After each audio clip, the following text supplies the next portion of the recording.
നമസ്കാരം.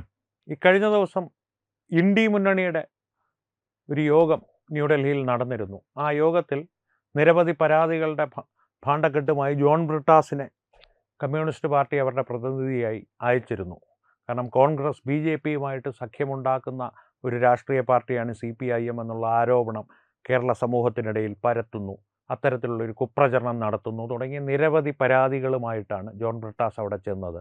അതിന് മറുപടിയായി നമ്മുടെ വ്യാജഗാന്ധി കുടുംബത്തിൻ്റെ യുവരാജാവ് രാഹുൽ ഗാന്ധി നടത്തിയ പ്രസംഗം അദ്ദേഹം തന്നെ സാമൂഹ്യ മാധ്യമങ്ങളിലൂടെ ഇപ്പോൾ പുറത്തുവിട്ടിരിക്കുകയാണ്. കാരണം ഈ ഒരു മുന്നണിയുടെ യോഗം നടന്നത് ശരിക്കും ഒരു സ്വകാര്യമായിട്ടുള്ള ഒരു സമ്മേളനം പോലെ കാണേണ്ട ഒരു യോഗമായിരുന്നിരിക്കണം, അല്ലാതെ പൊതുജനങ്ങൾക്കും മാധ്യമങ്ങൾക്കും പ്രവേശനമുള്ള ഒരു യോഗമായിരുന്നില്ല. അതിൽ അദ്ദേഹം ചെയ്തൊരു പ്രസംഗം അദ്ദേഹം ഇപ്പോൾ പുറത്തുവിട്ടത് അത്ര നല്ല ഉദ്ദേശത്തോടു കൂടിയല്ല. നല്ല ഉദ്ദേശമെന്ന് ഞാൻ പറയുന്നത് അദ്ദേഹത്തിൻ്റെ സഖ്യകക്ഷികൾ എന്ന ഭാവത്തിൽ അദ്ദേഹത്തോടൊപ്പം രാഷ്ട്രീയ യാത്ര ചെയ്യുന്ന കമ്മ്യൂണിസ്റ്റ് പാർട്ടി ഉൾപ്പെടെയുള്ള രാഷ്ട്രീയ പാർട്ടികളെ സംബന്ധിച്ചാണ് പറയുന്നത്, പൊതുജനങ്ങളെ സംബന്ധിച്ചല്ല. കാരണം പൊതുജനങ്ങളെ സംബന്ധിച്ചും ഭാരതത്തെ സംബന്ധിച്ചും രാഹുൽ ഗാന്ധിക്ക് നല്ല ഉദ്ദേശങ്ങൾ ഉണ്ടാകുക എന്നുള്ളത് അസാധ്യമായൊരു കാര്യമാണ്. ഞാൻ പറയുന്ന അദ്ദേഹത്തിൻ്റെ രാഷ്ട്രീയ സഹചാരികളെക്കുറിച്ചാണ്. അവരെക്കുറിച്ച് അത്ര നല്ല ഉദ്ദേശത്തിലല്ല, അവരെ പ്രതി അത്ര നല്ല ഉദ്ദേശത്തിലല്ല അദ്ദേഹം ഈ പ്രസംഗം പുറത്തുവിട്ടിരിക്കുന്നത്. ആ പ്രസംഗത്തിൽ അദ്ദേഹത്തിൻ്റെ പ്രതിച്ഛായ വളരെയധികം വർദ്ധിക്കുമെന്നുള്ള തരത്തിലാണ് അദ്ദേഹത്തിൻ്റെ ഒരു ഭാവം. കാരണം അദ്ദേഹം പറയുന്നത്, പ്രത്യേകിച്ച് പിണറായി വിജയനെ സംബന്ധിച്ച് അദ്ദേഹം പറയുന്നത്, പിണറായി വിജയനെ ആലിംഗനം ചെയ്യുവാൻ എനിക്ക് സാധ്യമല്ല, രാഷ്ട്രീയമായി അദ്ദേഹവുമായി കടുത്ത പോരാട്ടത്തിലാണ് ഞങ്ങൾ. അതായത് പിണറായി വിജയനോട് ഉള്ള എതിർപ്പ് കോൺഗ്രസ് തുടർന്നുകൊണ്ട് തന്നെ പോകും. സംസ്ഥാന തലത്തിൽ പ്രാദേശിക പാർട്ടികളുമായി അഭിപ്രായ വ്യത്യാസങ്ങൾ ഉണ്ടാകാം, അത് അങ്ങനെ തന്നെ തുടരും. പക്ഷേ ദേശീയ തലത്തിൽ BJPയെ എതിർക്കുവാൻ നിങ്ങളുടെ എല്ലാം സഖ്യം ഞങ്ങൾക്ക് ആവശ്യമാണ്. ഞാനിതിൻ്റെ ഒരു രത്ന ചുരുക്കവും അതിൻ്റെ ഒരു ആശയവും ആണ് പറയുന്നത്. അതിൻ്റെ പിന്നിലുള്ള അദ്ദേഹത്തിൻ്റെ വാക്കുകൾ പദാനുപദ തർജ്ജമ ചെയ്യുക എന്ന് പറയുന്നത് ഏതൊരു മനുഷ്യൻ്റെയും, സാമാന്യബോധമുള്ള ഏതൊരു മനുഷ്യൻ്റെയും IQ ഒരു 10 പോയിൻ്റെങ്കിലും താഴുന്നൊരു പ്രവൃത്തി ആയതുകൊണ്ട് ഞാനതിന് മുതിരുന്നില്ല. പക്ഷേ അതിൻ്റെ ഒരു രത്ന ചുരുക്കവും അതിൻ്റെ പിന്നിലുള്ള ആശയവും ഉദ്ദേശവുമാണ് ഒന്ന് വിശകലനം ചെയ്യുന്നത്. അദ്ദേഹം പറയുന്നത്, ഈ പിണറായി വിജയനെ പോലുള്ളവരുമായിട്ട് രാഷ്ട്രീയമായിട്ടുള്ള എതിർപ്പ് സംസ്ഥാന തലങ്ങളിൽ നിലനിർത്തിക്കൊണ്ട് തന്നെ ദേശീയ തലത്തിൽ BJPക്കെതിരെ ഒരു സഖ്യം ഇന്ത്യ മുന്നണി മുന്നോട്ട് കൊണ്ടുപോകേണ്ടത് ആവശ്യമാണ്. അത് BJPയെ പരാജയപ്പെടുത്തുവാനുള്ള ശ്രമങ്ങളുടെ ഭാഗമായിട്ടായിരിക്കണം. മറ്റ് പ്രാദേശിക പ്രശ്നങ്ങളെല്ലാം പ്രാദേശിക തലത്തിൽ ചർച്ച ചെയ്ത് തീരുമാനിച്ചാൽ മതി. ഒരു രാഷ്ട്രീയ മര്യാദകൾ, പരാതികളെല്ലാം കേൾക്കുവാൻ ഞാൻ തയ്യാറാണ്. അദ്ദേഹം യുവരാജാവാണല്ലോ, ബാക്കിയുള്ളവരെല്ലാം അദ്ദേഹത്തിൻ്റെ സാമന്ത രാജാക്കന്മാരാണ് എന്നുള്ളൊരു ധാരണയാണ് ഇപ്പോഴും അവർ വെച്ച് പുലർത്തുന്നത്. അത് രാഷ്ട്രീയമായി കോൺഗ്രസിനെയും ഈ വ്യാജഗാന്ധി കുടുംബത്തിനെയും എതിർക്കുന്നവരെ സംബന്ധിച്ച് അത് നല്ല വാർത്തയാണ്. കാരണം അത്രയും വേഗത്തിൽ കോൺഗ്രസിൻ്റെ പതനം പൂർത്തിയാവും. കോൺഗ്രസ് മുക്ത ഭാരതത്തിലേക്കുള്ള നാളുകൾ ചുരുക്കപ്പെടും, അല്ലെങ്കിൽ വെട്ടിച്ചുരുക്കപ്പെടും. അത് സന്തോഷമുള്ളൊരു കാര്യമാണ്. അദ്ദേഹം അങ്ങനെ തന്നെ തുടരട്ടെ. പക്ഷേ അദ്ദേഹത്തിൻ്റെ രാഷ്ട്രീയ സഹചാരികളെ സംബന്ധിച്ച് ഈ ഒരു മനോഭാവത്തെ അവരെങ്ങനെ കാണുമെന്നുള്ളതിനെ സംബന്ധിച്ച് അവർ ചിന്തിക്കണം. കാരണം നാണം കെട്ടാണ് ഇപ്പോൾ ഇവരെല്ലാം ഇന്ത്യ മുന്നണിയിൽ തുടരുന്നതെന്നുള്ള കാര്യം വ്യക്തമാണ്. അല്ലെങ്കിൽ അവരോട് ആരോടും ആലോചിക്കാതെ തൻ്റെ പ്രസംഗം, താൻ വലിയ ആളാണ് എന്നുള്ള തരത്തിൽ അവരുടെ എല്ലാം മുഖത്തടിച്ചതുപോലെ താൻ നടത്തിയ പ്രസംഗം എന്നുള്ള രീതിയിൽ ഈ പ്രസംഗം പുറത്തുവിടുവാൻ ആ സഖ്യകക്ഷികൾ ശക്തരായിരുന്നുവെങ്കിൽ രാഹുൽ ഗാന്ധി മുതിരില്ല. ഇപ്പോൾ അദ്ദേഹത്തിൻ്റെ ഈ മനസ്സിലുണ്ടായിരിക്കുന്ന അഹങ്കാരത്തിൻ്റെ പ്രധാന കാരണം തെക്കേ ഇന്ത്യയിൽ 3 സംസ്ഥാനങ്ങളിൽ ഭരണവും 1 സംസ്ഥാനത്തിൽ ഭരണത്തിൽ പങ്കും എന്നുള്ള നിലയിൽ കോൺഗ്രസിൻ്റെ സ്ഥിതി വളരെ മെച്ചപ്പെട്ടൊരവസ്ഥയിലാണ് രാഷ്ട്രീയ സാഹചര്യങ്ങൾ നിലകൊള്ളുന്നത്. കേരളം, കർണാടകം, തെലുങ്കാന ഈ 3 സംസ്ഥാനങ്ങളിലും ഭരണം, തമിഴ്നാട്ടിൽ ഭരണത്തിൽ പങ്ക്. അതും ഏറെക്കാലം 2004 മുതൽ കോൺഗ്രസിനെ തമിഴ്നാട്ടിൽ ഒരു ബാധ്യത പോലെ ചുമന്നുകൊണ്ട് നടന്ന് അവരെ താങ്ങിപ്പിടിച്ചിരുന്ന DMKയെ, രാഷ്ട്രീയപരമായിട്ട് DMKയോടും കോൺഗ്രസിനോടുമുള്ള എതിർപ്പുകളെല്ലാം നിലനിർത്തിക്കൊണ്ട് തന്നെ പറയട്ടെ, രാഷ്ട്രീയപരമായിട്ട് കോൺഗ്രസിനെ തമിഴ്നാട്ടിൽ നിലനിർത്തിക്കൊണ്ടുപോയിരുന്നത് DMK മാത്രമായിരുന്നു.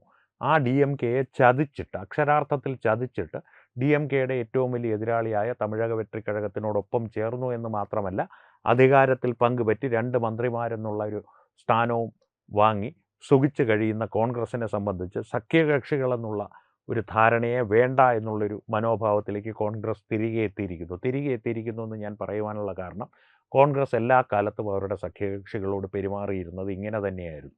അവർക്ക് ആവശ്യമുള്ളപ്പോൾ അവർ പോയി കാല് പിടിക്കും. അത് കഴിഞ്ഞാൽ ഞങ്ങളാണ് വലിയ കക്ഷി. കാരണം അത് രാഹുൽ ഗാന്ധി അദ്ദേഹത്തിൻ്റെ പ്രസംഗത്തിൽ തന്നെ പറയുന്നുണ്ട്. രാജ്യത്താകമാനം സാന്നിധ്യമുള്ള ഒരു രാഷ്ട്രീയ കക്ഷിയാണ് കോൺഗ്രസ്. അതുകൊണ്ട് തന്നെ കോൺഗ്രസിനെ പറയാതെ അദ്ദേഹം പറയുന്നത് കോൺഗ്രസിനെ ഈ ഫസ്റ്റ് എമംഗ് ഈക്വൽസ് എന്നുള്ള രീതിയിലല്ല, ഞങ്ങളാണ് രാജാക്കന്മാർ, നിങ്ങൾ സാമന്തന്മാരെന്നുള്ള തലത്തിൽ മറ്റ് സഖ്യകക്ഷികൾ കാണണമെന്നാണ് അദ്ദേഹത്തിൻ്റെ ആവശ്യമെന്ന് തോന്നുന്നു. അതാണ് അദ്ദേഹത്തിൻ്റെ ഉദ്ദേശമെന്ന് നമുക്ക് ആ വാക്കുകളുടെ ഇടയിൽ, വരികൾക്കിടയിൽ വായിക്കുന്നത് പോലെ ഈ വാക്കുകൾക്കിടയിൽ വായിച്ചെടുക്കാം എന്നാണ് എനിക്ക് തോന്നുന്നത്. പിന്നെയും അദ്ദേഹം ഒരു കാര്യം പറയുന്നുണ്ട്. ഈ രാഷ്ട്രീയ തലത്തിലുള്ള എതിർപ്പുകളെല്ലാം മാറ്റിവെച്ച് BJP എതിർക്കേണ്ടതിൻ്റെ ആവശ്യം 1 വർഷത്തിനുള്ളിൽ നരേന്ദ്രമോദി സർക്കാർ നിലംപതിക്കും എന്ന വാദം, അല്ലെങ്കിൽ ആ മോഹം, അല്ലെങ്കിൽ ആ ഒരു അവകാശവാദം അദ്ദേഹം ഇവിടെയും ആവർത്തിക്കുന്നുണ്ട്. നേരത്തെ മുസ്ലിങ്ങളുടെ ഒരു കൗൺസിലിൽ, കോൺഗ്രസിൻ്റെ ഒരു മുസ്ലിം മൈനോറിറ്റി കൗൺസിൽ, അങ്ങനെ ഒരു യോഗത്തിൽ അദ്ദേഹം ഈ ഒരു അവകാശവാദം ഉന്നയിച്ചിരുന്നു. 1 വർഷത്തിനുള്ളിൽ നരേന്ദ്രമോദി സർക്കാർ നിലംപതിക്കും. അതുകൊണ്ട് തന്നെ ഞങ്ങളുടെ കൂടെ നിന്നാൽ നിങ്ങൾക്ക് ഗുണമുണ്ടെന്നുള്ളൊരു, ഈ വടിയുടെ അറ്റത്ത് ക്യാരറ്റ് കെട്ടിയിട്ട് കഴുതയെ നടത്തുവാനുള്ളൊരു ശ്രമമുണ്ടല്ലോ, ക്യാരറ്റ് ആൻഡ് സ്റ്റിക്ക് അപ്രോച്ച് എന്ന് പറയും അതിന് ആംഗലേയത്തിൽ. അത്തരത്തിലുള്ളൊരു അപ്രോച്ചാണോ സഖ്യകക്ഷികളെ കഴുതകളായി കാണുന്ന യുവരാജാവ് സഖ്യകക്ഷികളോട് എടുത്തിരിക്കുന്നതെന്നും അറിയില്ല. ഈ ഒരു അഹങ്കാരത്തിൽ പക്ഷേ ഒരു ചെറിയ പ്രശ്നമുണ്ട്. കോൺഗ്രസ് മുക്ത ഭാരതത്തിലേക്കുള്ള ആക്കം കൂട്ടുമെന്നുള്ള സത്യം നിലനിൽക്കെ തന്നെ ഇപ്പോൾ രാഹുൽ ഗാന്ധിക്ക് ഉണ്ടായിരിക്കുന്ന ഈ അഹങ്കാരത്തിൽ ഒരു വലിയ പ്രശ്നം, ചെറിയ പ്രശ്നമല്ല, വലിയ പ്രശ്നമാണ് തെന്നിന്ത്യയെ സംബന്ധിച്ച് ഒളിഞ്ഞു കിടക്കുന്നത്. കാരണം തെന്നിന്ത്യയിൽ ഈ 3 സംസ്ഥാനങ്ങളിൽ അധികാരം, തമിഴ്നാട് പോലെ വൈകാരികമായി പ്രതികരിക്കുന്ന ജനങ്ങളുള്ള ഒരു സംസ്ഥാനത്തിൽ അധികാരത്തിൽ പങ്ക്, ഇത്രയും ശക്തരായി കോൺഗ്രസ് തെന്നിന്ത്യയിൽ നിലനിൽക്കുമ്പോൾ ഭാരതത്തിൻ്റെ മറ്റ് ഭാഗങ്ങളിൽ തുടരെ പരാജയങ്ങൾ നേരിടേണ്ടി വരുന്നൊരവസ്ഥ അവർക്കുണ്ടാകുമ്പോൾ അടുത്ത നടപടി ആയിട്ട് രാഹുൽ ഗാന്ധിയെ പിന്നിൽ നിന്ന് നിയന്ത്രിക്കുന്ന ഡീപ് സ്റ്റേറ്റോ ജോർജ് സോറോസ് ആ ശക്തികൾ ആരാണെങ്കിലും, രാഹുൽ ഗാന്ധി എന്നുള്ളത് അടിസ്ഥാനപരമായിട്ട് അത്രയധികം രാഷ്ട്രീയമായിട്ടുള്ളൊരു ദീർഘവീക്ഷണമോ രാഷ്ട്രീയത്തിൽ ഒരു ചാണക്യതന്ത്രം ഉപയോഗിച്ച് രാഷ്ട്രീയം കളിക്കുവാൻ അറിയാവുന്നൊരു രാഷ്ട്രീയ നേതാവോ ഒന്നുമല്ല. രാഹുൽ ഗാന്ധി ഒരു കളിപ്പാവ മാത്രമാണ്. പക്ഷേ സംസാരിക്കുവാൻ അറിയാവുന്ന, ഇപ്പോൾ ഏറെക്കാലത്തെ ഒരു പരിശീലനത്തിന് ശേഷം ഇപ്പോൾ കുറേയൊക്കെ സംസാരിക്കാൻ അറിയാവുന്ന, വല്ലപ്പോഴുമൊക്കെ ഈ പറയുന്ന പോലെ അദ്ദേഹം ലഹരിക്ക് അടിമയാണോ എന്ന് കേൾക്കുന്നവരിൽ സംശയം തോന്നാത്ത തരത്തിൽ സംസാരിക്കുവാൻ ഇപ്പോൾ അദ്ദേഹത്തിന് സാധിക്കുന്നുണ്ട്. ഇത്രയും കാലത്തെ പരിശീലനം ലഭിച്ചിട്ടും ശ്രമങ്ങൾക്കുമൊടുവിൽ അത്രയെങ്കിലും സാധിച്ചില്ലെങ്കിൽ പിന്നെ മറ്റെന്തെങ്കിലും ഒരു പ്രശ്നം അദ്ദേഹത്തിനുണ്ട് എന്ന് നമുക്ക് കണക്കാക്കേണ്ടി വരും. അതും ഒരു സത്യമാണ്. പക്ഷേ അദ്ദേഹം ഇപ്പോൾ സംസാരിക്കുന്നത് ആംഗലേയത്തിലും ഹിന്ദിയിലുമൊക്കെ അത്യാവശ്യം നന്നായി പലപ്പോഴും സംസാരിക്കാറുണ്ട് അദ്ദേഹം പറയുന്ന വാക്കുകളുടെ ഉൾക്കാമ്പ് എത്രത്തോളം ഉണ്ടെന്നുള്ളത് മറ്റൊരു ചോദ്യമാണ്, മറ്റൊരു തമാശയാണ്. അത് നിലനിൽക്കെ തന്നെ ഇത്തരത്തിലുള്ള ഒരു പ്രസ്താവനകൾ രാഹുൽ ഗാന്ധിയുടെ ഭാഗത്തു നിന്നുണ്ടാകുന്നത് ഒരു സൂചന നൽകുന്നുണ്ട് എന്ന് സംശയിക്കേണ്ടിയിരിക്കുന്നു. കാരണം ഭാരതത്തിൽ ഒരിക്കലും ഇനി തനിക്ക് പ്രധാനമന്ത്രിയാകുവാൻ സാധിക്കില്ല എന്നുള്ളൊരു തിരിച്ചറിവ് രാഹുൽ ഗാന്ധിക്കോ അദ്ദേഹത്തെ പിന്നിൽ നിന്ന് നിയന്ത്രിക്കുന്ന ശക്തികൾക്കോ ഉണ്ടായാൽ ഒരുപക്ഷെ കട്ടിംഗ് സൗത്ത് എന്ന ആശയം തെന്നിന്ത്യയെ ഭാരതത്തിൽ നിന്ന് വേർപെടുത്തി ഒരു പ്രത്യേക രാജ്യമാക്കുക, അല്ലെങ്കിൽ ഒരു വിഘടനവാദം തന്നെ മുന്നോട്ട് വയ്ക്കുന്ന അവസ്ഥയിലേക്ക് കോൺഗ്രസിൻ്റെ ഉള്ളിൽ തന്നെ, അല്ലെങ്കിൽ കോൺഗ്രസിൻ്റെ ഭാഗത്തു നിന്ന് തന്നെ കാര്യങ്ങൾ നീങ്ങുവാനുള്ള സാധ്യത നമുക്ക് തള്ളിക്കളയുവാൻ സാധിക്കില്ല. കാരണം നരേന്ദ്രമോദി എന്ന വ്യക്തിയോടുള്ള അമർഷത്തിനപ്പുറം പ്രധാനമന്ത്രി പദം തൻ്റെ ജന്മാവകാശമാണ് എന്ന് ജനനം മുതൽ വിശ്വസിക്കപ്പെട്ട, അല്ലെങ്കിൽ വിശ്വസിച്ച് വളർന്ന ഒരു വ്യക്തിക്ക് അത് ലഭിക്കാതാകുമ്പോൾ ഉണ്ടാകുന്ന അമർഷവും അപകർഷതാബോധവും നിരാശയും എല്ലാം ചേർന്ന്, ഈ നിരാശ എന്ന് പറയുന്നത് ഒരു പരിധിക്കപ്പുറത്തേക്കൊരു നിരാശ ബാധിച്ചു കഴിഞ്ഞാൽ, പ്രത്യേകിച്ച് ഇത്തരത്തിലുള്ള ശക്തികൾ ചുറ്റുമുള്ള ഒരു വ്യക്തിക്ക് അപകടകാരിയായി മാറുവാൻ അധികം സമയമൊന്നും വേണ്ട. അപകടകാരിയായി മാറുക എന്ന് പറയുന്നത് ബുദ്ധി ഉപയോഗിച്ച് അപകടം സൃഷ്ടിക്കുന്ന ഒരു വ്യക്തിയല്ല. ഈ ഒരു മൈൻഡ്ലെസ് ഡിസ്ട്രക്ഷൻ എന്ന് പറയുമല്ലോ, യാതൊരു ബോധവും പൊക്കണവും ഇല്ലാതെ നാശനഷ്ടങ്ങൾ ഉണ്ടാക്കുക എന്ന് ഗ്രാമ്യമായി പറയാം. അത്തരത്തിൽ ഉള്ള പ്രവർത്തികൾ ചെയ്യുന്നൊരു വ്യക്തിയായി മാറുവാൻ അത്തരക്കാർക്ക് അധികം സമയമൊന്നും വേണ്ട. അത്തരത്തിലുള്ളൊരു നീക്കത്തിലേക്കോ ഒരു ചുവടുവയ്പ്പിലേക്കോ രാഹുൽ ഗാന്ധിയും കോൺഗ്രസും നീങ്ങുമോ എന്നുള്ള സംശയം സാധാരണക്കാരിൽ ഉണ്ടാകുവാൻ ഈ ഒരു പ്രസംഗം മാത്രം മതി. കാരണം അത്രത്തോളം ധാർഷ്ട്യം നിറഞ്ഞ, അത്രത്തോളം ഒരു അമർഷം നിറഞ്ഞ, നിരാശ നിറഞ്ഞൊരു പ്രസംഗമാണിത്. അഹങ്കാരവും നിരാശയും ഒരുമിച്ച് നിലകൊള്ളുമോ എന്ന് പ്രേക്ഷകർക്ക് സംശയം തോന്നാം.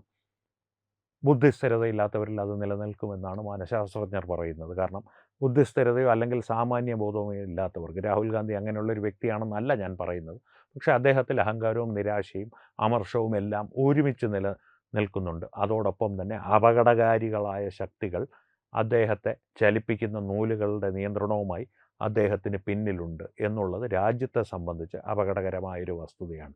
അതുകൊണ്ട് തന്നെ രാഹുൽ ഗാന്ധിയുടെ ഈ ഒരു പ്രസംഗത്തെ കഴുതകളായി അദ്ദേഹം കാണുന്ന അദ്ദേഹത്തിൻ്റെ രാഷ്ട്രീയ സഹചാരികൾ മാത്രമല്ല, നമ്മളും ഗൗരവത്തോടുകൂടി കണ്ട് ചർച്ച ചെയ്യപ്പെടണമെന്നുള്ളതാണ് എൻ്റെ വ്യക്തിപരമായിട്ടുള്ള അഭിപ്രായം. പ്രേക്ഷകരുടെ അഭിപ്രായം ഈ വിഷയത്തിൽ എന്താണെന്നുള്ളത് കമൻറ്റുകളിലൂടെ ഞങ്ങളുമായി പങ്കുവയ്ക്കുക. സംവാദങ്ങൾ തുടരട്ടെ. വീണ്ടും കാണാം. നന്ദി, നമസ്കാരം. HIV അണുബാധ സന്തോഷപൂർണമായ ഒരു ജീവിതത്തിന് തടസ്സമല്ല. HIV അണുബാധയ്ക്ക് ഫലപ്രദമായ ചികിത്സ ഇന്ന് ലഭ്യമാണ്. ഇതിന് യഥാസമയം അണുബാധ കണ്ടെത്തുന്നതും കാലേക്കൂട്ടി ചികിത്സ നടത്തേണ്ടതും അത്യാവശ്യമാണ്. സൗജന്യമായ ചികിത്സയും മാർഗനിർദ്ദേശങ്ങളും സർക്കാർ ആശുപത്രികളിലെ ART അഥവാ ഉഷസ് കേന്ദ്രങ്ങളിൽ ലഭ്യമാണ്. ആരോഗ്യ സംരക്ഷണം ഓരോരുത്തരുടെയും ഉത്തരവാദിത്തമാണ്.